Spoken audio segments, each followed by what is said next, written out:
Kanpur, and today's lecture will be the third lecture on the food production. তো আগের দিন আমরা কোন অব্দি জেনেছিলাম? আগের দিন আমরা জেনেছিলাম যে কি করে মাছেদের মধ্যে প্রজনন ঘটানো হয়, অর্থাৎ কি করে মাছেদের মধ্যে বিজ্ঞানসম্মত পদ্ধতিতে ফার্টিলাইজেশন করা হয় এবং সেই ফার্টিলাইজড যে ডিমগুলো থাকে সেগুলো থেকে পরবর্তীকালে চারাপোনা তৈরি করা হয়, যেগুলো বড় হয় এবং তাদেরকে বাজারজাতকরণ করা হয়।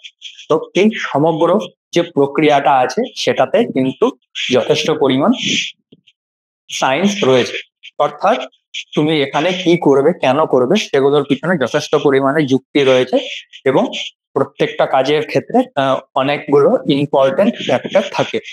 তো কালকে আমরা প্রথমে যেটা পড়ছিলাম, যেটার থেকে আমরা শুরু করব, এই অংশটা আগের দিন ডিসকাস করা হয়েছিল। তো মাছেদের ক্ষেত্রে কি করা হয়, বলা হয় যে মাছেদের ক্ষেত্রে বহির্জনন হয়, যেটাকে ইংরেজিতে বলা হয় এক্সো ফার্টিলাইজেশন। এই এক্সো ফার্টিলাইজেশন ব্যাপারটা কি? এক্সো ফার্টিলাইজেশন ব্যাপারটা হচ্ছে গিয়ে যে যখন দুটো স্ত্রী মাছ এবং পুরুষ মাছ মিলনের জন্য একে অপরের কাছে প্রতি আকৃষ্ট হয়, তখন তারা এক রকমের অ্যাক্টিভিটি শো করে। এটা যদি তোমরা ইন্টারনেটে শো করো তাহলে তাদের ভবিষ্যতের মিটিংটা কিভাবে হয় সেটা তোমরা দেখতে পারবে। সেটা মাছেদের যে এই যে মিটিংটা রয়েছে, এই মিটিংটা কিন্তু নর্মাল কোনো একটা ম্যামালিয়ান বা অ্যাভিড বা পাখি এদের তুলনায় কিন্তু অনেকটাই আলাদা, এবং এর জন্য এদের মেটিংটাকে কোনো রকম ইন্টারকোর্স নাম না দিয়ে এটাকে কি বলা হয়, এটাকে বলা হয় স্পোর্ট। তো মাছেদের ক্ষেত্রে যখন স্ত্রী এবং পুরুষ মাছ একে অপরের প্রতি আকৃষ্ট হয়, তখন তারা কি করে একটা জলক্রীড়া বা ওয়াটার স্পোর্টসে লিপ্ত হয় এবং সেটাকে তাদের ক্ষেত্রে মেটিং বলা হয়ে থাকে। এবং এই মেটিং এর পর্যায়ে শেষে যখন সেই মেটিং ক্লাইম্যাক্সে পৌঁছায়, তখন যে স্ত্রী মাছ থাকে তারা কি করে, তারা ডিম্বাণু নিঃসরণ করে। ডিম্বাণু কি? ডিম্বাণু হচ্ছে কি আনফার্টিলাইজ। ওকে, এই আনফার্টিলাইজড ডিম যখন বাইরে বেরিয়ে আসে, সেই সময় পুরুষ মাছেরা কি করে, পুরুষ মাছেরা নিঃসরণ করে স্পার্ম বা শুক্রাণু।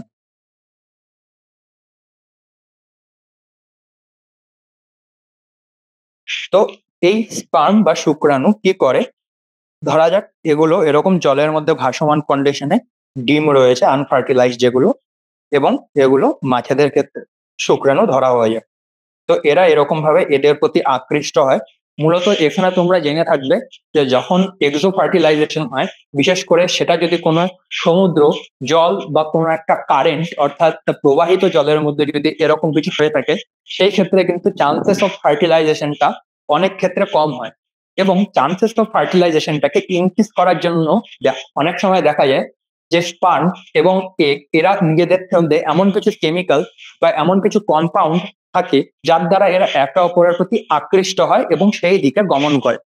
অর্থাৎ ধরা যাক জলের মধ্যে যেখানে ডিমগুলো থাকে, দেখা যাবে স্পার্মগুলো ঠিক সেদিকেই অগ্রসর হচ্ছে। এই ধরনের যে চলন বা মুভমেন্ট দেখা যায় তাকে কি বলা হয়, তাকে বলা হয় কেমোট্যাকটিক মুভমেন্ট। কেমোট্যাকটিক মুভমেন্ট তোমরা হয়তো দশম শ্রেণীতে পড়েছো যে কেমোট্যাকটিক মুভমেন্টে কেমো মানে হচ্ছে কেমিক্যাল, অর্থাৎ কোনো একটা পার্টিকুলারলি কেমিক্যালের দিকে।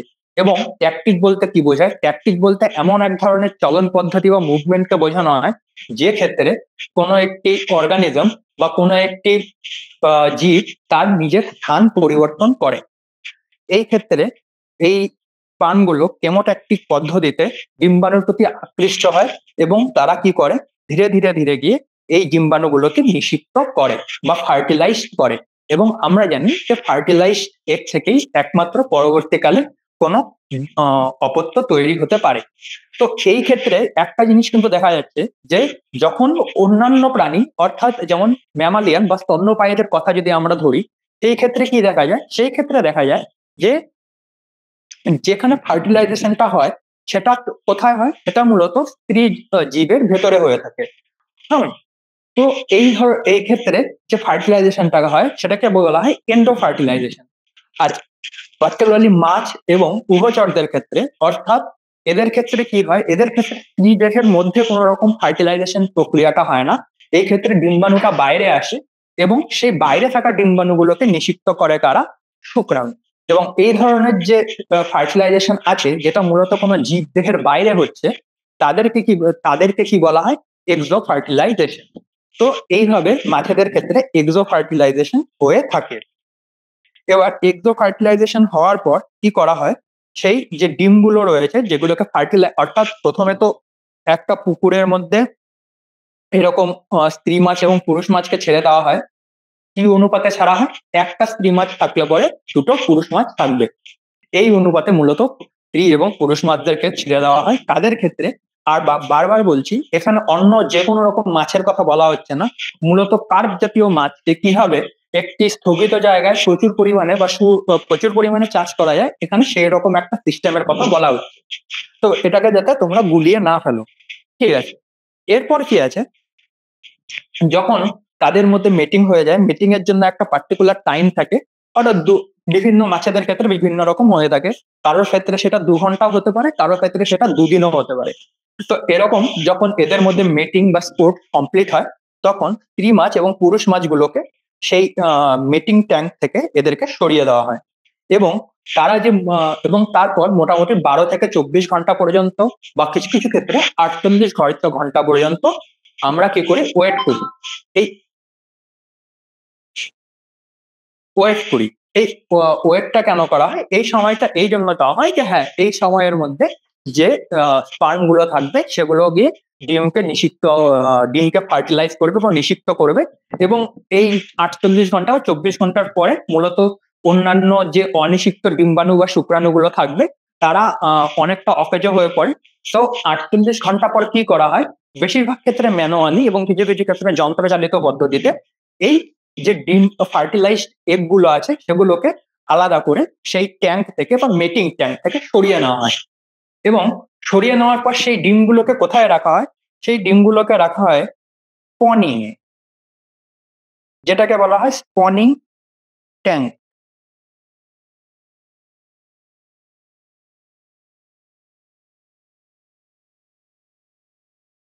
গেল? তো এই স্পনিং ট্যাঙ্কে এই ডিমগুলোকে রাখা হয়। এবং এই ডিমগুলোকে এই স্পনিং ট্যাঙ্কে এর জন্য রাখা হয় যাতে এই ডিমগুলো থেকে ধীরে ধীরে অপত্য মাছেরা বাইরে বেরিয়ে আসতে পারে। তো এই ক্ষেত্রেও দেখা যায় যে স্পনিং এর ক্ষেত্রে আহ, বিভিন্ন মাছেদের ক্ষেত্রে এর সময় বিভিন্ন রকম হয়ে থাকে, এবং সেটা অনেক কিছুর উপর ডিপেন্ড করে। এবং আহ, মূলত 18 থেকে 24 ঘন্টার মধ্যে যে ফার্টিলাইজড এগ গুলো থাকে সেগুলো থেকে ধীরে ধীরে ধীরে করে ছোট ছোট ছোট ছোট মাছের ভ্রূণ বেরিয়ে আসে। তো এটা হচ্ছে গিয়ে স্পনিং ট্যাঙ্কের কাজ। স্পনিং ট্যাঙ্কের কাজ কি? স্পনিং ট্যাঙ্কের কাজ হচ্ছে গিয়ে যে ফার্টিলাইজড এগ থেকে মাছেরা যে প্রথম বেরিয়ে আসে, সেই যে ছোট ছোট মাছ থাকে সেগুলোকে মূলত স্পন বলা হয়, এবং এই স্পনদেরকে কালেক্ট করা, এটা হচ্ছে গিয়ে স্পনিং ট্যাঙ্কের কাজ। এবং তারপর কি করা হয়? তারপর শুধুমাত্র প্রজনন হলেই তো চলবে না, এবার কি করতে হবে? এবার সেটাকে রিয়ার করতে হবে। চলো, তো 2 রকমের পজিশন থাকে, একটা হচ্ছে গিয়ে মেটিং এবং আর একটা হচ্ছে কি রিয়ারিং। অর্থাৎ প্রথমে তোমাদেরকে মাছেদেরকে জন্মাতে হবে, এবং যে মাছগুলো জন্মালো তাদেরকে এমন ভাবে তোমাদেরকে রেয়ার করতে হবে, অর্থাৎ প্রতিপালন করতে হবে, যাতে সেই মাছগুলো বাজারজাতকরণের উপযুক্ত হয়। তো এই বাজারজাতকরণের উপযুক্ত হওয়ার জন্য মাছেদেরকে বিভিন্ন সময় বিভিন্ন রকম ট্যাঙ্কে রাখা হয়ে থাকে। অর্থাৎ বারবার কোনো একটা ট্যাঙ্কে এরকম হয় না। যখন আমরা সেটাকে আধুনিক পদ্ধতিতে চাষ করি, এখানে সেক্ষেত্রে কথা বলা হচ্ছে। যদি তুমি নর্মাল কোনো একটা পুকুর, দিঘি এবং সমুদ্রের কথা বলো, সেই ক্ষেত্রে তো স্পনিং থেকে শুরু করে বাজারজাতকরণ অবধি যে প্রক্রিয়া হয়ে থাকে সেটা পুরোটাই ন্যাচারাল প্রসেস হয়, এবং সেই ক্ষেত্রে কিন্তু এরকম কোনো স্থান বদলের জায়গা থাকে না। কিন্তু যখন আমরা প্রচুর পরিমাণে উৎপাদন প্রত্যাশা করি, তখন কিন্তু সুপ্রজনন বিদ্যার সাহায্য আমরা নিই, এবং সেই ক্ষেত্রে কিন্তু আমরা অনেক রকম সাইন্টিফিক অ্যাকশন বা স্টেপ রাখি, যেগুলো মূলত টার্গেটেড হয় কি জন্য? যে না, মাছেদের কোয়ালিটি এবং কোয়ান্টিটি ইমপ্রুভ করবার জন্য। তো যাই হোক, যে স্পনিং এর পর যে ছোট ছোট মাছ বা মাছেদের চারাগুলো তৈরি হয়, তাদেরকে কি করা হয়? তাদেরকে নিয়ে আসা হয় হ্যাচেরি ট্যাঙ্কে। গেল? এখানে একটা হ্যাচারি ট্যাঙ্কের ছবি আমি দেওয়ার চেষ্টা করেছি। হুম, এটা হচ্ছে গিয়ে চাইনিজ হ্যাচারি। তোমরা দেখতে পারো এখানে যদি আরেকটু ভালো করে দেখা যেত এই দুটো জায়গায় প্রচুর ছোট ছোট মাছকে এরকম একটা ট্যাঙ্কের মধ্যে রাখা হয় এবং তাদেরকে খাবার দেওয়া হয় প্রয়োজন মতো এবং পরিমাণ মতো। এবং এখানে কতদিন রাখা হয়? এখানে রাখা হয় 2 থেকে 3 দিন। তো 2 থেকে 3 দিন পর হ্যাচারির মধ্যে কি হয়, মোস্টলি যে কার্প গুলোকে প্রতিপালন করা হয় তারা একটু কিছুটা বড় হয়ে ওঠে। হুম, এবং তারপর যখন তারা অনেকটা বড় হয়ে ওঠে 2-3 দিনের মধ্যে তাদেরকে হ্যাচারি থেকে সরিয়ে নেওয়া হয় এবং হ্যাচারি থেকে সরিয়ে নিয়ে কোথায় রাখা হয়? রাখা হয় নার্সারি ট্যাঙ্কে। Hatchery, hatchery to nursery tank. এবার কোন মাছগুলোকে তুমি নার্সারি ট্যাঙ্কের মধ্যে রাখবে? সেখানে বলা হচ্ছে হ্যাচারিতে 2-3 দিন থাকার পর বেশিরভাগ মাছই কি হয়, মোটামুটি 1 ইঞ্চি মতন লম্বা হয়ে যায়। 1 ইঞ্চি কিন্তু অনেকটাই ছোট। তো যাই হোক, তো এই মাছগুলো যখন 1 ইঞ্চি মতন লম্বা থাকে তখন তাদেরকে হ্যাচারি থেকে কি করা হয়, নার্সারি ট্যাঙ্কের মধ্যে নিয়ে যাওয়া হয়। এবং তো যদি ভালো করে দেখা যায় যে এখন যে আধুনিক বিশেষ করে চাইনিজ যে ট্যাঙ্ক গুলো রয়েছে নার্সারির ক্ষেত্রে, সেক্ষেত্রে এক একটা ট্যাঙ্কে নিয়ার অ্যাবাউট 9 থেকে 12 লাখ পর্যন্ত এরকম 1 ইঞ্চি মতো মাছেদের চারা রাখা বা প্রতিপালন করা হয়ে থাকে। তো এই হচ্ছে গিয়ে নার্সারি ট্যাঙ্ক। এবার নার্সারি ট্যাঙ্কের পরে আরেকটা যেটা আছে সেটাকে বলা হয় রিয়ারিং ট্যাঙ্ক। তো নার্সারি ট্যাঙ্কের পর কি হয়? হুম, নার্সারি ট্যাঙ্কের পর মাছগুলো ধীরে ধীরে বড় হতে থাকে এবং যখন তারা মোটামুটি ধরা হয় যেটা মোটামুটি যেটাকে একটা থাম্ব রুল বা মোটামুটি কথা মানে কাজ চালিয়ে নেওয়ার মতো, কারণ ওখানে গিয়ে তো প্রত্যেকটা মাছের দৈর্ঘ্য মেজার করে কাজ করা সম্ভব নয়। তো যেটাকে মোটামুটি একটা থাম্ব রুল মেনে কাজটা করা হয় সেটা হচ্ছে যে নার্সারি ট্যাঙ্কে বা সরি নার্সারি ট্যাঙ্কে যখন এই চারা মাছগুলো মোটামুটি 1 আঙুলের মতো লম্বা হয়ে যাবে তখন তাদেরকে সেই নার্সারি ট্যাঙ্ক থেকে কোথায় নিয়ে আসা হয়? তখন তাদেরকে নার্সারি ট্যাঙ্ক থেকে নিয়ে আসা হয় রিয়ারিং ট্যাঙ্ক। এবং রিয়ারিং ট্যাঙ্কেই ওদের কিন্তু জীবনের বেশিরভাগ সময়টুকু অতিবাহিত হয়। এবার রিয়ারিং ট্যাঙ্কের মধ্যে যে মাছগুলোকে নিয়ে আসা হয় তাদেরকে বলা হয় তারা 1 আঙুলের সমান লম্বা। এর জন্য এদেরকে ইংরেজিতে কি বলা হয়ে থাকে? এর জন্য এদেরকে বলা হয়ে থাকে ফিঙ্গারলিং। এর জন্য এদেরকে কি বলা হয়? ফিঙ্গারলিং। কারণ এরা 1 আঙুলের সমান লম্বা মতন হয়।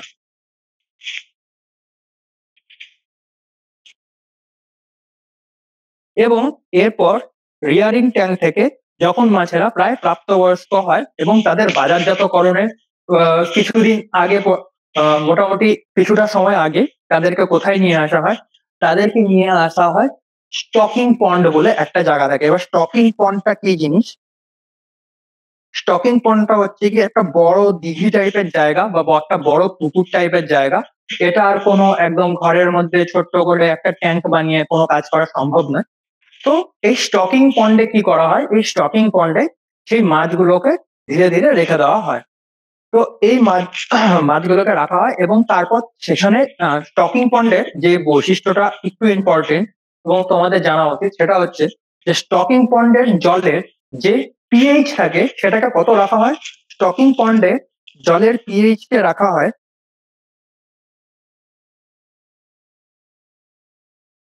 7.4 to 8। তো 7.4 to 8 পিএইচ এ রাখবার কারণ কি? মূলত যে ব্যাকটেরিয়া বা যে ভাইরাস গুলো বা যে জীবাণুগুলো মাছেদের সব থেকে বেশি ক্ষতি করে থাকে, এই পিএইচ 7.4 পিএইচ বা 8 পিএইচ এর যে একটা হাই পিএইচ রেঞ্জ থাকে যেটা নিউট্রাল থেকে অনেকটা কিছুটা উপরে, সেখানে কিন্তু এরা ঠিকঠাক ভাবে বাঁচতে পারে না।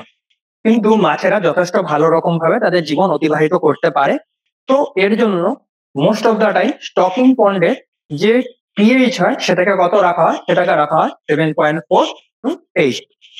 এবং স্টকিং পন্ডে যখন মাছগুলো বড় হয়ে যায় তখন তাদেরকে ধরা হয় এবং তখন তারা যথেষ্টই সাইজে বড় হয়ে যায়। কারণ আমি তোমাদেরকে এখনই বলছিলাম যে মেজর কার্প আর মাইনর কার্পের মধ্যে আগের দিন ডিফারেন্স বলেছিলাম যে মেজর কার্পের প্রথম বৈশিষ্ট্যই হচ্ছে যে এরা বাই সাইজ অনেকটাই বড় হয় মাইনর কার্ভদের তুলনায়। তো এরকম ভাবে যখন স্টকিং পন্ডে থাকে তারপর সেখান থেকে তাদেরকে কালেক্ট করা হয় এবং তাদেরকে বাজারজাতকরণ করা হয়ে থাকে। তো ওভারঅল প্রসেসটা শুরু কোথা থেকে হচ্ছিল আরেকবার রিভাইজ করিয়ে দিচ্ছি। ওভারঅল প্রসেসটা শুরু হচ্ছিল যে প্রথমে আমাদের মিটিং করাতে হবে একজন পুরুষ মাছ এবং একজন স্ত্রী মাছের মধ্যে, এবং এই মিটিংটা মোস্টলি মাছেরা ন্যাচারাল কন্ডিশন ছাড়া কিন্তু করে না, অর্থাৎ এরা সেই উত্তেজনা বা উদ্দীপনা ফিল করে না যেটা তাদেরকে মিটিং এ যেতে ত্বরান্বিত করে। কিন্তু এই ক্ষেত্রে কি করা হয়, সুপ্রজনন বিদ্যার দ্বারা সুপ্রজনন বিদ্যা অনুযায়ী কি করা হয় এই ক্ষেত্রে যে মৃত বা যাদেরকে অলরেডি বাজারজাতকরণ করা হচ্ছে এমন সেম ভ্যারাইটির মাছের সবার আগে মস্তিষ্কের খুলি থেকে কি সংগ্রহ করা হয়, পিটুইটারি গ্ল্যান্ড। এবার পিটুইটারি গ্ল্যান্ড এরকম অনেকগুলো মাছ থেকে যদি নেওয়া হয় তাদেরকে কি করা হয়, পিটুইটারি গ্ল্যান্ড গুলোকে হোমোজেনাইজ করা হয়, অর্থাৎ তাদেরকে ফাটিয়ে দেওয়া হয়, গুঁড়ো করা হয়, বা সেখান থেকে যাতে ভিতরে যা আছে পিটুইটারি গ্ল্যান্ডে সেটা যাতে বাইরে বেরিয়ে আসে এরকম ভাবে সেটাকে ট্রিটমেন্ট করা হয়। এবং তারপর সেই যে একটা মিক্সচার তৈরি হলো সেটাকে সেন্ট্রিফিউজ করা হয়, এবং সেন্ট্রিফিউজ করার পর উপরে স্বচ্ছ যে জলের মতো অংশ থাকে সেটাকে সংগ্রহ করে পুরুষ মাছ এবং স্ত্রী মাছ উভয়কে ইনজেক্ট করা হয়। এর কারণটা কি? এর কারণটা হচ্ছে গিয়ে যে পিটুইটারি গ্ল্যান্ড থেকে কি কি পাওয়া যায়, একটা পাওয়া যেতে পারে এফএসএইচ, এটা হচ্ছে ফলিকুল স্টিমুলেটিং হরমোন, আর একটা হচ্ছে গিয়ে এলএইচ, সেটা হচ্ছে লিউটিনাইজিং হরমোন। এবার ফলিকুল স্টিমুলেটিং হরমোন এবং লিউটিনাইজিং হরমোন এই দুটো হরমোনই স্ত্রী মাছেদের ক্ষেত্রে তাকে মেটিং করতে ত্বরান্বিত করে। এবং এলএইচ এর ক্ষেত্রে কি হয়, লিউটিনাইজিং হরমোন যদিও এটা মূলত স্তন্যপায়ীদের ক্ষেত্রে স্ত্রী দেহের উৎপাদন বেশি হয়, কিন্তু পুরুষ দেহে এর প্রবণতা হচ্ছে কি এটা টেস্টোস্টেরন উৎপাদন করতে সাহায্য করে। তো পুরুষ মাছেদের ক্ষেত্রে লিউটিনাইজিং হরমোনটা কি করে, সেটা পুরুষ মাছের টেস্টোস্টেরনকে ইনক্রিজ করে, এবং যখন টেস্টোস্টেরন পুরুষ মাছে অনেকটা বৃদ্ধি পায় তখন সে মেটিং করবার জন্য উদ্দীপ্ত হয় বা ত্বরান্বিত হয়। তো এরকম ভাবে প্রথমে মাছেদেরকে উদ্দীপ্ত করা হয় বা তাদেরকে মেটিং করানোর জন্য রাখা হয়। তারপর তাদেরকে 2:1 অনুপাতে নেওয়া হয়, ফিমেল মাছ এবং মেল মাছ, এবং তারপর তাদেরকে কোথায় রাখা হয়, স্পনিং পন্ডে। সেখানে তারা মেটিং করে, তাদের এক্সো ফার্টিলাইজেশন হয়। ডিউরিং এক্সো ফার্টিলাইজেশন স্পান গুলো কেমোট্যাকটিক পদ্ধতিতে ডিম অব্দি পৌঁছায়, এবং তারপর সেখানে তারা তাকে ফার্টিলাইজ করে, এবং তারপর সেই ডিমগুলোকে কালেক্ট করা হয়, এবং ধীরে ধীরে চারটে আলাদা আলাদা ট্যাঙ্ক বা পন্ডে তাদেরকে প্রতিপালন করা হয়, এবং অবশেষে তাদেরকে বাজারজাতকরণের জন্য উপযুক্ত হয়। এই ক্ষেত্রে হ্যাচারি, ফিঙ্গারলিং, এই কথাগুলো কিন্তু একটু মনে রাখা প্রয়োজন, কারণ হ্যাচারি এবং ফিঙ্গারলিং এই ধরনের ওয়ার্ড গুলো তোমরা যদি কেউ মাছেদের সাথে একটু হলেও জড়িত হতো তারা কিন্তু জানো যে এরা এই ফিশারিজ এর ক্ষেত্রে অত্যন্ত গুরুত্বপূর্ণ টার্মিনোলজি, এবং এটা প্রায় সচরাচরই ব্যবহার করা হয়। তাই গুরুত্বপূর্ণ দিক থেকে এই শব্দগুলোর কিন্তু চাহিদা রয়েছে। তাই সবাই একটু দেখে নেবে কি প্রত্যেকটা কথার অর্থ কি।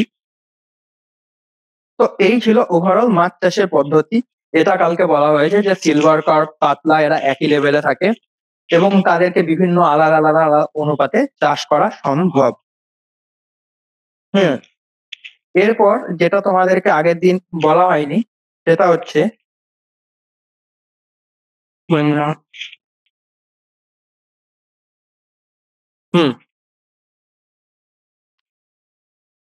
সেটা হচ্ছে মাছেদের রোগ।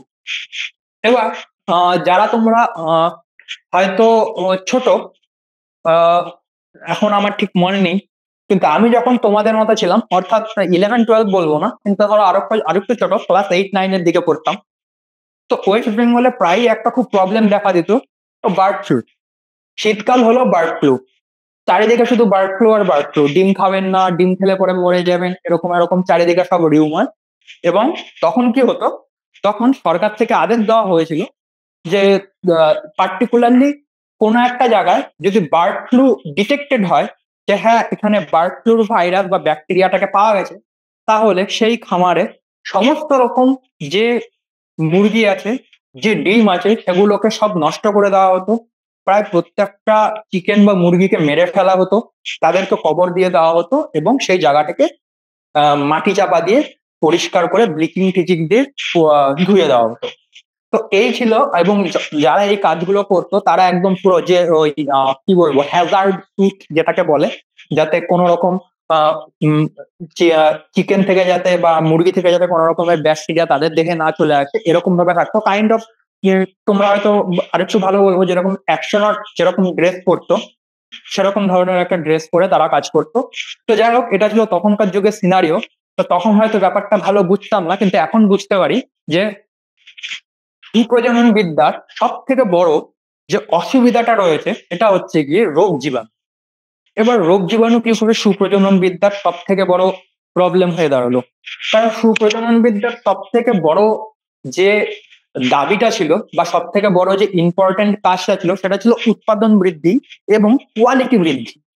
কিন্তু কোথায় অ্যাকচুয়ালি সুপ্রজনন বিদ্যা আমাদের রোগ প্রতিরোধ ক্ষমতার সাথে আপোষ করছে? এটা যদি আমরা দেখি তাহলে দেখবো যে কোনো জীবজন্তুই হোক, বিশেষ করে যেগুলো এগ্রিকালচারালি ইম্পর্টেন্ট, যেরকম গাছেদের ক্ষেত্রে ধান, গম, আখ এরকম হয়ে গেল, প্রাণীদের ক্ষেত্রে শূকর, গরু, ভেড়া, ছাগল, মাছ এরকম হয়ে গেল। তাদের ক্ষেত্রে দেখা গেছে যে যখন তাদের কোয়ান্টিটি বৃদ্ধি পায়, অর্থাৎ কোনো একটা মাছ যেটা হয়তো নর্মালি নদীতে ছোট সাইজের হয়, কিন্তু আমরা সুপ্রজনন বিদ্যার মাধ্যমে তাকে সাইজে বড় করে দিয়েছি, সে এখন খেতে আরো অনেক টেস্টি, তার বডিতে আরো অনেকটা ফ্যাট। কিন্তু এই সবকিছুর জন্য কি হচ্ছে, বেশিরভাগ মাছেরা যে মাছ বা যে গাছ যত বেশি ফলনশীল হয়, যত বেশি উচ্চ ফলনশীল হয়, কথাটা বলা ঠিক, উচ্চ ফলনশীল হয়, তারা কিন্তু রোগ জীবাণুর প্রতি ততটাই প্রম, অর্থাৎ তারা কিন্তু রোগ জীবাণু দ্বারা ততটাই বেশি ক্ষতিগ্রস্ত হয়ে থাকে। এর জন্য দেখবে যে যখন বনে জঙ্গলে যাবে, বনে জঙ্গলে কিন্তু এরকম কোনোদিন হবে না যে কোনো একটা জীবাণু আসলো এবং একটা জঙ্গলের সমস্ত বট গাছকে মেরে দিল, এটা সম্ভব না। বা কোনো একটা রোগ জীবাণু আসলো, সেই জঙ্গলে যতগুলো কমলা লেবুর গাছ আছে সবগুলোকে মেরে ফেললো। কিন্তু অন্যদিকে কিন্তু তুমি এরকম শুনবে যে হ্যাঁ, কোনো একটি ক্ষেতে অনেকগুলো ধান গাছ ছিল, একটা রোগ জীবাণু আসলো, পুরো ওই শহরের সমস্ত ধান গাছকে মেরে ফেললো। এর কারণটা কি? এর কারণটা হচ্ছে এটাই যে এখানে যে ধান গাছগুলো, যে উচ্চ ফলনশীল ধানের কথা বলা হচ্ছে, তারা কিন্তু রোগ জীবাণু প্রতিরোধে আগের মতো আর সক্ষম নয়। এই যে আমি তখন বললাম যে বার্ড ফ্লু এর কথা, যে বার্ড ফ্লু যখন হচ্ছিল তখন এক ধারতে সমস্ত মুরগি মেরে ফেলা হলো, সমস্ত যে ডিম ছিল তারা মেরে ফেলা হলো, যারা গরিব খামার ছিল যাদের, তারা তো অনেকে সুইসাইড করলো, মারা গেল, এটা আলাদা ব্যাপার। কিন্তু এই ক্ষেত্রে কিন্তু একটা জিনিস মনে রাখতে হবে, যে সুপ্রজনন বিদ্যার যে প্রয়োগটা আমরা করছি এখানে কিন্তু একটা জলজ্যান্ত অসুবিধাও রয়েছে, এবং সেটাই হচ্ছে গিয়ে যে যত উচ্চ ফলনশীল একটি জীব হয়ে থাকে, বিশেষত যাদের এগ্রিকালচারে ইম্পর্টেন্ট, তারা কিন্তু রোগ জীবাণুর প্রতি ততটাই বেশি প্রন হয়ে থাকে। তো এই জন্য সব, যখন কোনো একটা খামারে বা কোনো একটা জায়গায় কোনো একটা রোগ জীবাণু নিয়ে ডিসকাশন হয়, তখন কিন্তু এই ক্ষেত্রে বিশেষ বিশেষ নজর দেওয়া হয়, এবং মাছেরাও তাদের কিন্তু ব্যতিক্রম নয়। এবং মাছেদের ক্ষেত্রে এই জিনিসটা কেন আরো ভয়ানক, এই কারণ হচ্ছে গিয়ে যে যখন কোন একটি ফিশারি বা কোন একটি হ্যাচারি ট্যাঙ্কে বা কোন একটি রিয়ারিং ট্যাঙ্কে, যেখানে বলা হলো যে একটা ট্যাঙ্কের মধ্যে 9 থেকে 12 লাখ মাছেদের চারা থাকে, তাদের মধ্যে কোনো একটা চারাও যদি জীবাণু বহন করে থাকে, সে কিন্তু প্রচুর লাখ লাখ মাছের চারাকে সেই জীবাণু দ্বারা এফেক্ট করবে বা ছড়িয়ে দেবে। এবং যেহেতু প্রথমেই বলা হয়েছে যে উচ্চ ফলনশীল হওয়ার সাথে সাথে most of the agricultural important things compounds like both animal and প্রাণী এবং উদ্ভিদ প্রত্যেকেই তারা কিন্তু রোগ জীবাণুর প্রতি অনেকটা প্রন হয়ে থাকে। তো এই হচ্ছে গিয়ে একটা অসুবিধা, এবং মাছেদের ক্ষেত্রেও এর ব্যতিক্রম হয় না। এবং এখানে আমরা দেখব যে মাছেদের ক্ষেত্রে কি কি রোগ হয়ে থাকে। এখানে মূলত আমি 3টি মাছেদের কথা, 3টি রোগের কথা বলেছি, এবং সেই ক্ষেত্রে তাদের কজাল অর্গানিজম কি কি, তারা মূলত কিরকম হয় সেক্ষেত্রে দেখব। সবার আগে বলেছে গিল রট। এখানে ইংরেজিতে লেখা আছে, হোপফুলি তোমাদের পড়তে অসুবিধা হবে না। যাই হোক, তো গিল রড, গিল রড বলতে কি, গিল রড, গিল কথাটার অর্থ হচ্ছে কি ফুলকা। তো এই যে মাছেদের ফুলকা রয়েছে, যেখান থেকে মাছেরা জলকে ছাঁকনির মতো ছাঁকে, যেটা হচ্ছে অ্যাকচুয়ালি তাদেরকে বহিঃশ্বাসঙ্গ বলা হয় মাছেদের ক্ষেত্রে, সেই গিল কি হয়, পচতে শুরু করে। এক্ষেত্রে পচা বলতে কিন্তু মনে রাখতে হবে, যখনই কোনো জায়গায় বলা হবে যে পচনশীল বা পচা, সেই ক্ষেত্রে কিন্তু এটাই মিন করা হয় যে মূলত এটা ইনফেক্টেড, অর্থাৎ এখানে ব্যাকটেরিয়া ভালো রকম ভাবে নিজেকে স্থাপন করে নিয়েছে, অর্থাৎ এখানে প্রতিষ্ঠিত যে হ্যাঁ এর গিলে প্রচুর ব্যাকটেরিয়া রয়েছে। হয়তো বাংলায় অতটা টার্মিনোলজি বোঝাতে পারছি না, কিন্তু ইংরেজিতে বলা হয়, ইংরেজিতে বলা হয় যে ডিজিজ এস্টাবলিশ বা কজাল অর্গানিজম এস্টাবলিশ। তো এর মধ্যে রয়েছে একটা কি, এর মধ্যে একটা রয়েছে গিল রড। গিল রডটা কিরকম বলছে, ফাঙ্গাস, ব্র্যাকারোমাইটিস স্যাঙ্গুইনি। এগুলো তোমাদের কতটা মনে রাখতে হবে আমি নাই পড়তে বলবো, কারণ এটা অনেকটাই বাইরে, মূলত বইয়ে এটা কেবলমাত্র কয়েকটা লাইনের মস্ত চার্জ আছে। কিন্তু আমি তবুও তোমাদেরকে বলছি, যেহেতু সুপ্রজনন বিদ্যা বলতে অনেকটাই বোঝানো হয়, তো তোমাদেরকে কিছুটা একটা গ্লিম্স থাকা উচিত। তো যাই হোক, তো এই গিল রটার সময় কি হয় বলেছে, ইনিশিয়ালি রেড হয়, এরকম হয়, গিল হয়, অনেক রকম গিল টিল পচে যায়, এবং মোস্ট অফ দা টাইম এদেরকে দেখবে কি বলেছে, 3 থেকে 5% NaCl সলিউশন বা পটাশিয়াম পার ম্যাঙ্গানেট সলিউশন। তো NaCl যেটা রয়েছে, অর্থাৎ যেটাকে আমরা নর্মাল খাদ্য লবণ বলি, সেই খাদ্য লবণ কিন্তু বেশিরভাগ জীবাণুর ক্ষেত্রেই প্রাণঘাতী হয়ে থাকে। তো এই ক্ষেত্রে বলা হয়েছে যে মাছেদেরকে কোনো একটা এমন একটা সলিউশনে ছেড়ে দাও, যেখানে হচ্ছে গিয়ে লবণ কত রয়েছে, NaCl 5 থেকে 8%। এরকম জায়গায় মূলত যে ফাঙ্গাস গুলো থাকবে সেগুলো অতিরিক্ত স্যালাইনিটি সহ্য না করতে পেরে মরে যাবে, এবং মাছ যারা আছে তাদের একটু রেজিস্ট্যান্স বেশি হবে ব্যাকটেরিয়ার তুলনায় NaCl এর ক্ষেত্রে, তারা এই জিনিসটা সার্ভাইভ করে যাবে। এটা হচ্ছে কি গিল রড। কিন্তু যদি প্রথমে দেখো, সব থেকে বড় ইম্পর্টেন্ট হচ্ছে যে যখনই এই রকমের কোনো একটা রোগ দেখা যায়, সবার আগে কিন্তু মাছেদেরকে ট্রিটমেন্ট করা হয় না। সবার আগে কাজ হচ্ছে গিয়ে ইনফেক্টেড মাছগুলোকে আইডেন্টিফাই করা, এবং তাদেরকে সবার আগে খুব তাড়াতাড়ি যতটা সম্ভব তাদেরকে সেই ট্যাঙ্ক থেকে তুলে নেওয়া। কারণ এই মূলত এই ইনফেক্টেড মাছগুলি অপর মাছগুলোকে ইনফেক্টেড করে। তো এরপর আসবো গিল রটের পর কি আছে, ফিন বা টেইল রট। এখানেও সেম, যে টেইল বলতে গেলে মাছের যে লেজ হয়, এবং ফিন বলতে গেলে উপরের যে পাখনা, যেটাকে আগের দিন আমরা বলছিলাম। তো এখানে ডিজিজটা হয়, এবং এখান থেকে সেই জিনিসটা কি হয়, পচন ঘটায়, অর্থাৎ ধীরে ধীরে ধীরে ধীরে ব্যাকটেরিয়া সেখান থেকে পোষক দ্রব্য গ্রহণ করে, এবং কোনো একটা ব্যাকটেরিয়া বা কোনো একটা জীবাণু যখন সেখানে গিয়ে তো বসতি স্থাপন করে, তারা আরো অনেক রকমের নিজেদের বায়োফিন তৈরি করে, নিজেদেরকে অ্যান্টিবায়োটিকের এগেনস্ট রক্ষা করে, আরো অনেক ব্যাপার আছে। তো টেইল রড বা ফিন রড এটাও কিন্তু মাছেদের অত্যন্ত গুরুত্বপূর্ণ একটা আহ, রোগ, এবং এই ক্ষেত্রেও কিন্তু কি বলা হয় যে কুইক লাইম, এক্ষেত্রে বলা হয় কুইক লাইম বা CuSO4 দিয়ে। CuSO4 বলতে গেলে হচ্ছে কি কপার সালফেট বা চুতে, এবং লাইম বলতে গেলে বলা হচ্ছে চুনা জল। তো টেইল রড বা ফিন রটের ক্ষেত্রে মূলত কপার সালফেট এবং চুনের জল দিয়ে সে জায়গাটিকে, সবার আগে যে পুকুরে এই জিনিসটা পাওয়া গেছে সেখানে এগুলো ব্যবহার করা হয়, যাতে সিউডোমোনাস বলে যে এই রোগের যে ব্যাকটেরিয়া রয়েছে সেটা ধীরে ধীরে ধীরে ধীরে মারা যায়, এবং যে ইনফেক্টেড মাছগুলোকে রয়েছে সেগুলোকে আইডেন্টিফাই করা হয় এবং তাদের সরিয়ে ফেলা হয়, মূলত তাদেরকে পুড়িয়ে ফেলা হয়। এরপর কি রয়েছে, এরপর রয়েছে ড্রপসি। ড্রপসিতে কি হয়, ড্রপসিতে হচ্ছে গিয়ে মাছেদের মধ্যে যে পেট থাকে, পেটের মধ্যে প্রচুর পরিমাণে জল জমে যায়, এবং সেই পেটটা ফুলে যায়, এবং এর পিছনে কে রয়েছে, এর পিছনে রয়েছে ব্যাকটেরিয়া অ্যারেনোমাস। এবং এই ক্ষেত্রে কি দিয়ে করা হয়, এই ক্ষেত্রে করা হয় পটাশিয়াম পারম্যাঙ্গানেট দিয়ে। কিন্তু এই ক্ষেত্রেও ড্রপসির ক্ষেত্রেও মূলত সেটাই করা হয়, যে প্রথমে ইনফেক্টেড মাছগুলোকে আইডেন্টিফাই করো, তাদেরকে সবার আগে এখান থেকে তোলো, তাদেরকে একদম পুরো পুড়িয়ে শেষ করে দাও, যাতে কোনো রকম ব্যাকটেরিয়া বা জীবাণুর অংশ পড়ে না থাকে, এবং তারপর যত ঝিলে যত মাছ রয়েছে তাদেরকে পটাশিয়াম পারম্যাঙ্গানেট বা অন্যান্য যে জিনিস পাওয়া যায় যেগুলো ড্রপসির এগেনস্টে লাগে তার দিকে যে ট্রিট করো, এটা হচ্ছে ওভারঅল। তো ড্রপসি, টেইল রড বা ফিন রড এবং গিল রড, এই তিনটে হচ্ছে মাছেদের অন্যতম প্রধান সমস্যা।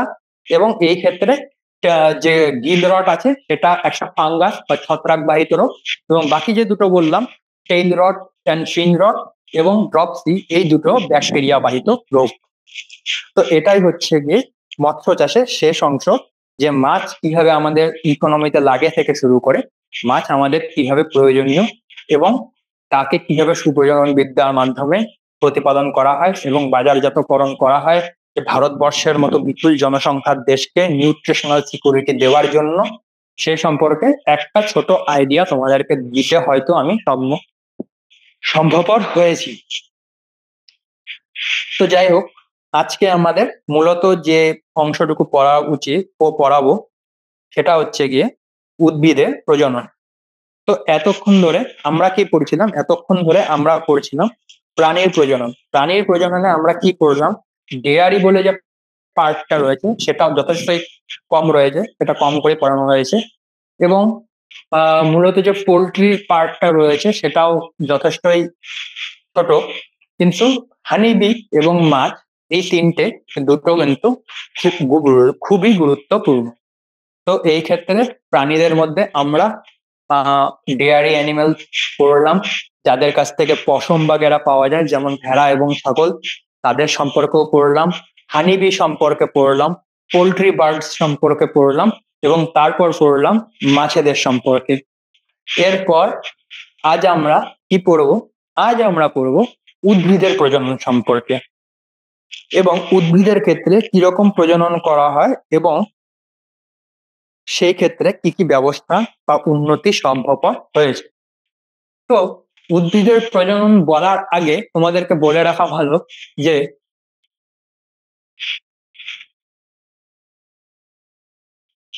উদ্ভিদের প্রজনন বলার আগে তোমাদেরকে যে জিনিসটা বলে রাখতে হবে, এখানে কিন্তু উদ্ভিদের প্রজনন বলতে শুধুমাত্র যে উদ্ভিদগুলো আমাদের সাথে আমাদের প্রয়োজনীয় বা আমরা যাদেরকে এক্সপ্লয়েট করি বা যাদের থেকে আমরা পরোক্ষ এবং প্রত্যক্ষভাবে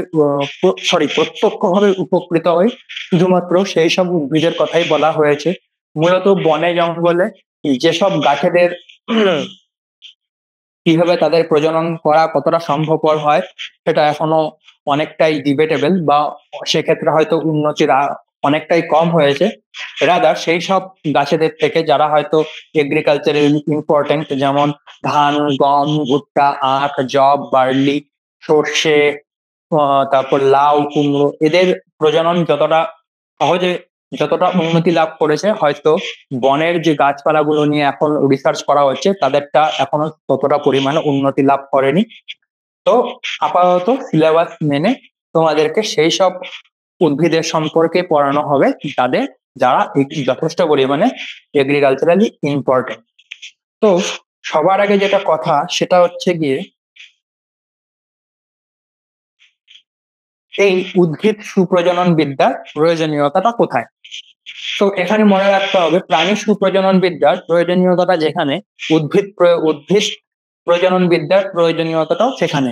অর্থাৎ প্রথম কারণ বিপুল পরিমাণ জনসংখ্যার খাদ্যের যোগান দেওয়া, 2 নম্বর কি প্রচুর পরিমাণে উন্নত মানের ফলন ঘটানো, এবং এখন যেটা বায়োটেকনোলজির থ্রু আমরা পেতে পারি সেটা হচ্ছে গিয়ে বায়োফর্টিফিকেশনের থ্রু নিউট্রিশনাল সিকিউরিটি। তো এই কয়েকটা হচ্ছে গিয়ে উদ্ভিদ প্রজননের মেইন কারণ বা প্রয়োজনীয়তা।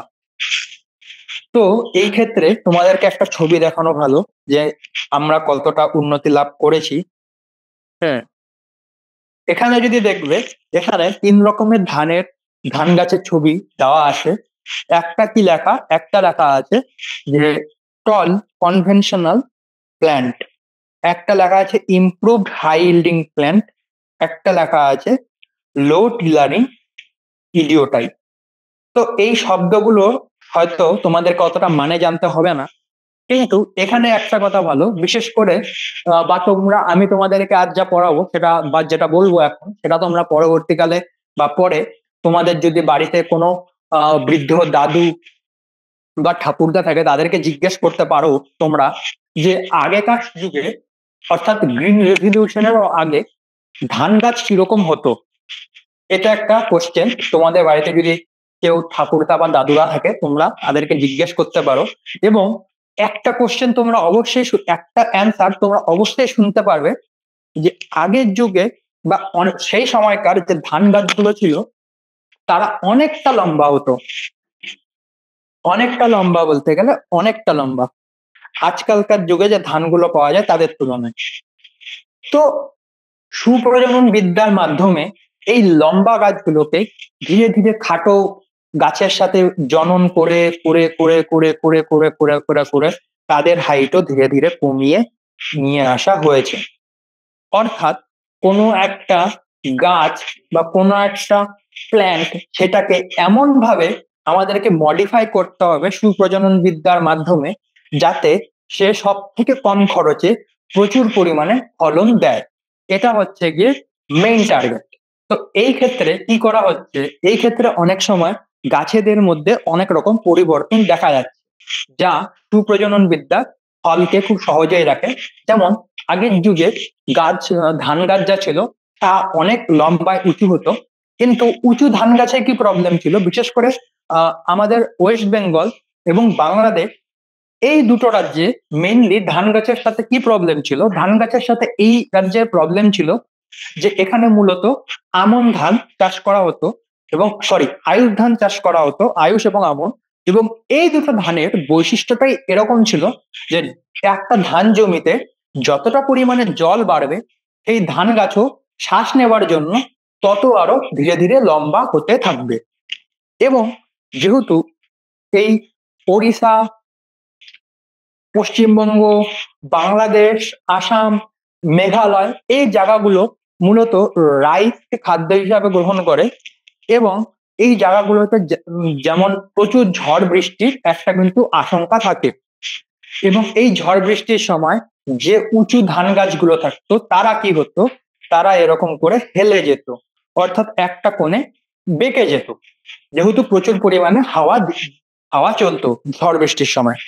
তো যেহেতু গাছটা বেঁকে যেত, মোস্ট অফ দা টাইম কি সমস্যা দেখা যেত, মোস্ট অফ দা টাইম সমস্যা দেখা যেত এই হেলে যাওয়ার জন্য গাছগুলো ঠিক ফলন হচ্ছে না বা ফলন ভালো হতো না।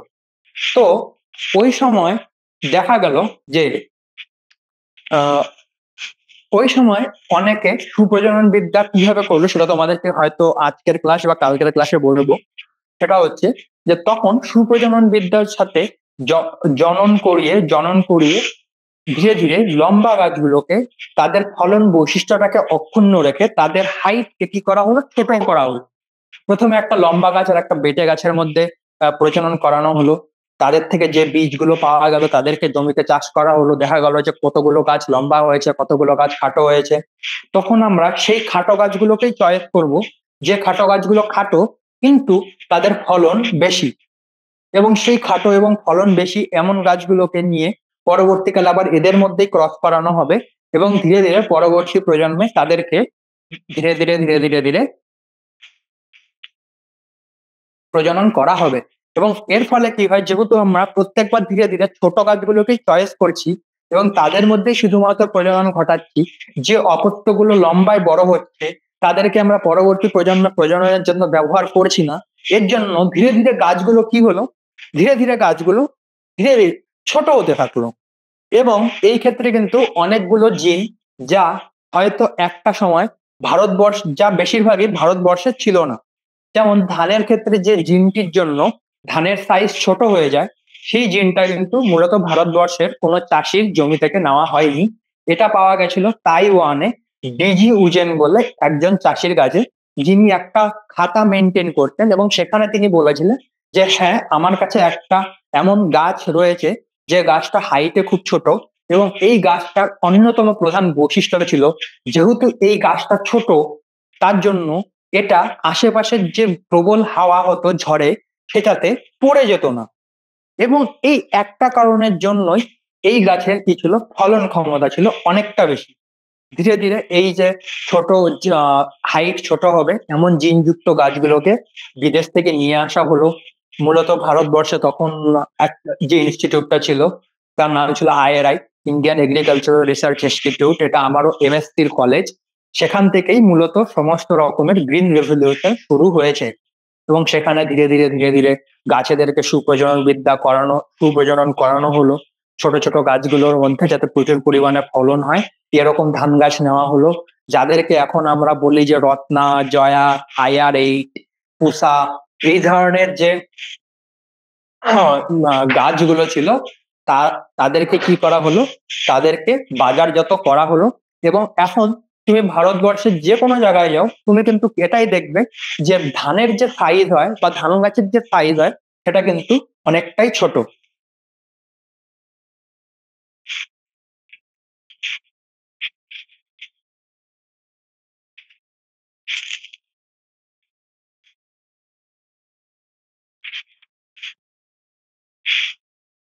তো এটা হচ্ছে গিয়ে সুপ্রজনন বিদ্যার জনক, প্রজনন বিদ্যার ফলাফল। এবং অন্যদিকে সুপ্রজনন বিদ্যার আর একটা দেখবো, এই যে এই ছবিটা রয়েছে, এই ছবিটা পাওয়া যায় 16শ শতাব্দীর এক বিখ্যাত চিত্রকরের ছবিতে। তিনি কি করেছিলেন, মূলত সেই সময় তিনি ছবিটা এঁকেছিলেন এবং এই ছবিতে দেখা যাচ্ছে সেই সময়কার যে ওয়াটারমেলন ছিল বা তরমুজ ছিল সেটা কিরকম একটা দেখতে, এখনকার তরমুজের তুলনায় অনেকটাই আলাদা।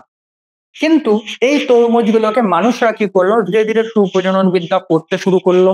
দেখা গেল যে না, এই একটা তরমুজ পাওয়া গেছে কোনো একটা জায়গায় যেটা আরো অনেক লাল হয়, তার সাথে ধীরে ধীরে ওরকম একটা গাছের প্রজনন করতে থাকলো। ধীরে ধীরে সে সমস্ত তরমুজ লাল, প্রচন্ড লাল হয়ে গেল। দেখা গেল অন্য আর একটা তরমুজ আছে যেটা অনেকটা মিষ্টি হয় খেতে, সেই তরমুজগুলোকে তারপর ধীরে ধীরে ধীরে ধীরে প্রজনন করা হলো।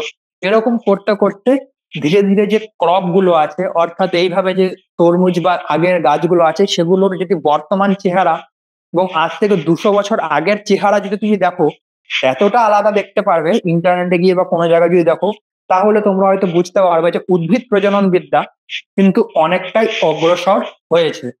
এবং এই অগ্রসর কিভাবে হলো, কেন হলো, এর পিছনে বায়োলজিটা কোথায়, সেটাই আমরা ধীরে ধীরে জানবো। তো মূলত বলা হয়েছে যে পৃথিবী ব্যাপী সরকারি প্রতিষ্ঠানগুলোতে এবং বাণিজ্যিক সংস্থাগুলোতে সুনির্দিষ্ট পরিকল্পনা মাফিক উদ্ভিদ কর্মসূচি বাস্তবায়িত করা হয়। এত কঠিন বাংলা পড়তে গেলে দাঁত ভেঙে যাবে। তো যেটা কথা, যেটা হচ্ছে কি, যে উদ্ভিদ প্রজনন বিদ্যার জিনিসটা এতটাই ইম্পর্টেন্ট যে সরকারি সাহায্য এবং বেসরকারি প্রতিষ্ঠানগুলো দুজনেই উদ্ভিদ প্রজনন বিদ্যার উপর প্রচুর প্রচুর প্রচুর টাকা ব্যয় করছে।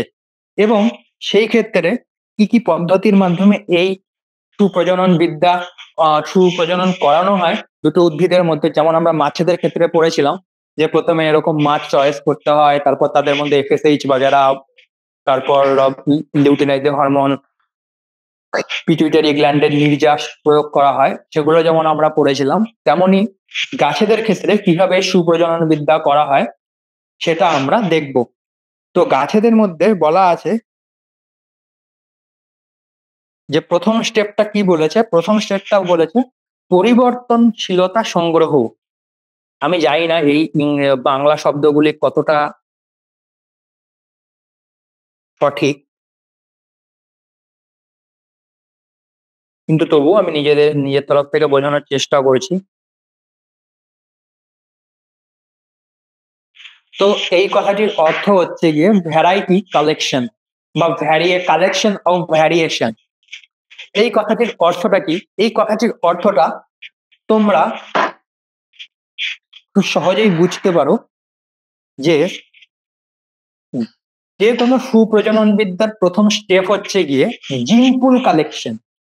এবার জিন পুলটা কি, জিন পুলটা হচ্ছে গিয়ে কোনো একটি স্পিসিসের যত রকমের জেনেটিক ইনফরমেশন বর্তমান পৃথিবীতে রয়েছে সেটাকে সংগ্রহ করা এবং তাদেরকে কনজার্ভ করা বা স্টোর করা। অর্থাৎ আমি কি বলতে চাইছি, যে প্রথমে যে এক্সাম্পলটা নিয়ে আমি শুরু করলাম, যে আগের যুগের ধান অনেকটা বড় হয়ে যেত এবং এখন যে ধানগুলো আমরা ইউজ করি সেটা অনেকটা ছোট হয়। এর মানে কিন্তু এমনটা না যে বড় বা টল ধান গাছগুলো এখন আর নেই। তুমি যদি এখনো আইআরআইতে যাও তাহলে দেখবে যে সেই সব লম্বা গাছেদের বীজগুলোকে লিকুইড নাইট্রোজেনে স্টোর করা রয়েছে। তো কেন এরকম ভাবে ওই গাছগুলোকে স্টোর করা হয়? এর কারণ হিসাবে আমরা একটা সিনারিও কল্পনা করতে পারি। কিরকম সিনারিও আমরা কল্পনা করতে পারি সেটা আমরা দেখবো। যার প্রথমে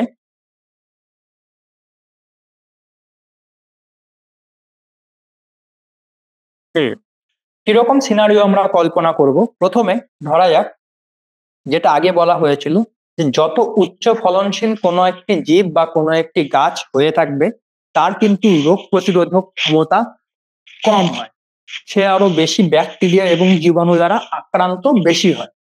তো এখন যখন বেশিরভাগ গাছগুলো উচ্চ ফলনশীল হয়ে গেছে, বেশিরভাগ ধান গাছগুলো যখন উচ্চ ফলনশীল হয়ে গেছে, এবং তুমি যদি আজকে ওয়েস্ট বেঙ্গলের কোনো জায়গায় যাও, চান্সেস খুব কম যে তুমি কোনো উচ্চ ফলনশীল বীজ ছাড়া এমনি অন্য বীজ দেখবে। তো যাই হোক, এরকম যে গাছগুলো রয়েছে যেগুলো মূলত 90%, 99% অফ দা জমিতে চাষ করা হয়, কিন্তু সেগুলো ছাড়াও হয়তো দেখবে কোনো না কোনো একটা জায়গায়, সাপোজ দার্জিলিং এর কোনো একটা গ্রামে পাহাড়ের উপরে কেউ একটা, যে হয়তো সমস্ত সভ্য জগৎ থেকে কিছুটা আলাদা রয়েছে, সে হয়তো এমন একটা ধান গাছ চাষ করছে যার ফলন বেশি নেই। এটাকে আমরা উচ্চ ফলনশীল বলি, উচ্চ ফলনশীল। আর কি লিখবো? রোগ প্রতিরোধে ব্যর্থ।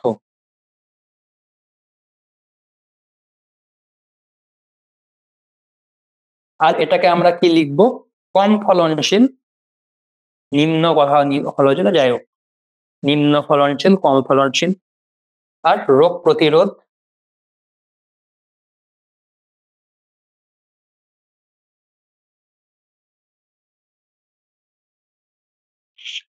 তো এরকম হচ্ছে গিয়ে পরিবর্তনশীলতা কি বললাম যে হ্যাঁ, ধরা যাক দার্জিলিং এর কোনো একটি পাহাড়ে কোনো একটি জায়গায় কোনো একটি পাথুরে জমিতে এরকম একটা ধান গাছ হচ্ছে, যে ধান গাছটি হয়তো উচ্চ ফলনশীল নয় কিন্তু তার রোগ প্রতিরোধ ক্ষমতা বেশি। সেই গাছটি হয়তো পাহাড়ের পাথুরে জমিতেও খুব সুন্দরভাবে বেঁচে থাকতে সক্ষম। এবার আমরা যদি পুরো 100% জায়গা জুড়েই শুধুমাত্র এখনকার আধুনিক উচ্চ ফলনশীল গাছ আহ ইয়ে করি, কি বলা হয়, চাষ করি, তাহলে কিন্তু এই গাছগুলো যাদের ফলনশীলতা কম কিন্তু রোগ প্রতিরোধে সক্ষম, এই সব গাছগুলো কিন্তু বিপন্ন হবে। তো এই সব গাছগুলোকে কেন সংগ্রহ করা হয়, এর কারণ হচ্ছে গিয়ে আমরা সুপ্রজনন বিদ্যার মাধ্যমে এই দুটো গাছের মধ্যে ক্রসিং করে করে এমন গাছ খুব সহজেই পেতে পারি যা উচ্চ ফলনশীল এবং রোগ প্রতিরোধে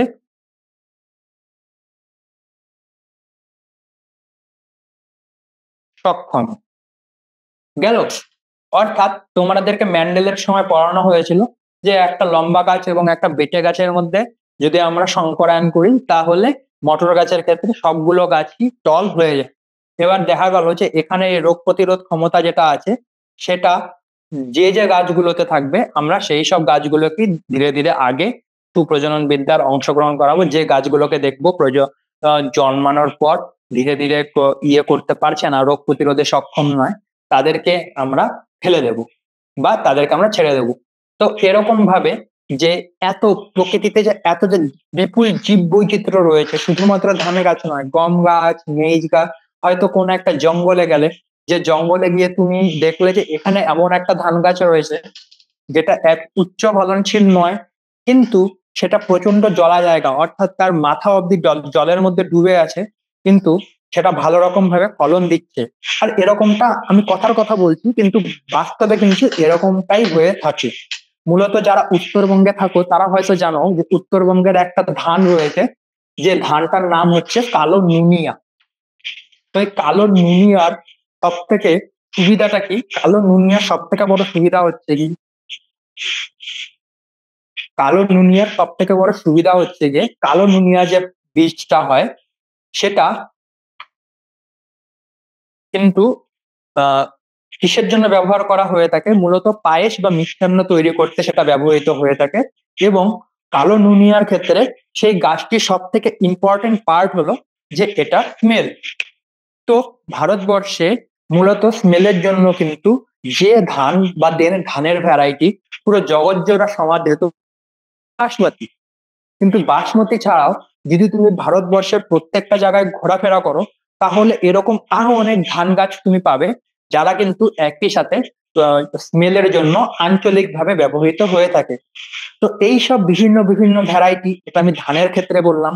হয়তো তুমি এরকম করে অনেক কিছু গমের ভ্যারাইটিও পেতে পারো যেটা হয়তো আরো সুস্বাদু রুটি তৈরি করতে সক্ষম, বা এমন কিছু মেইজের ভ্যারাইটি বলতে পারো যেখান থেকে আরো ভালো পপকর্ন তৈরি করা যাবে।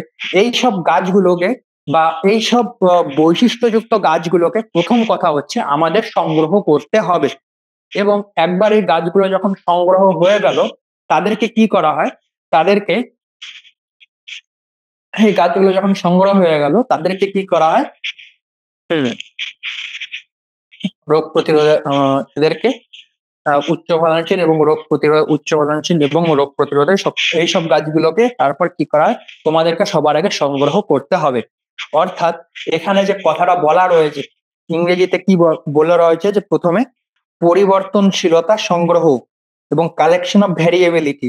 অর্থাৎ তুমি যাদের মধ্যে প্রজনন করবে সেই ক্ষেত্রে তোমার ভ্যারাইটি প্রয়োজন। অর্থাৎ তোমাকে যদি একটা আইডিয়াল গাছ তৈরি করতে হয় যেটা কীট পতঙ্গ থেকে, অর্থাৎ কোনো একটি নির্দিষ্ট গাছের মধ্যে কিন্তু সমস্ত রকমের ইম্পর্টেন্ট জিন থাকবে না। কিছু কিছু গাছ কীট পতঙ্গের আক্রমণ প্রতিরোধ করতে সক্ষম, কিছু কিছু গাছ ব্যাকটেরিয়ার আক্রমণ প্রতিরোধ করতে সক্ষম, কিছু কিছু গাছ ফাঙ্গাসের আক্রমণ প্রতিরোধ করতে সক্ষম, কিছু কিছু গাছ হাইটে ছোট হয়, কিছু কিছু গাছ সালোক সংশ্লেষ করার ক্ষমতা বেশি, কিছু কিছু গাছের ফলন ক্ষমতা বেশি, কিছু কিছু গাছের ফুল বেশি হয়, কিছু কিছু গাছের পরাগ মিলন বেশি হয়। এই সব যে ইম্পর্টেন্ট ক্যারেক্টার্স গুলো আলাদা আলাদা আলাদা ভ্যারাইটিতে রয়েছে, সেই ভ্যারাইটি গুলোকে তুলে এনে তাদের মধ্যে ক্রসিং করিয়ে কোন রকম ভাবে দুটো প্যারেন্টসেরই ইম্পর্টেন্ট ক্যারেক্টারিস্টিককে একটি অপত্যর মধ্যে নিয়ে আসা, একেই বলা হয় সুপ্রজনন। এবং এই জন্যই আমাদেরকে সুপ্রজনন বিদ্যার আগে উদ্ভিদের ক্ষেত্রে সবার আগে যেটা প্রয়োজন সেটা হচ্ছে কালেকশন অফ ভ্যারিয়েবিলিটি। ঠিক আছে, আজকে আমি এখান অব্দি রাখবো। এর পর দিন থেকে এই পোর্শনটা থেকে কিভাবে করা হয় সেটা আমরা কাল পরদিন ডিসকাস করব। ওকে, নমস্কার, শুভ সন্ধ্যা।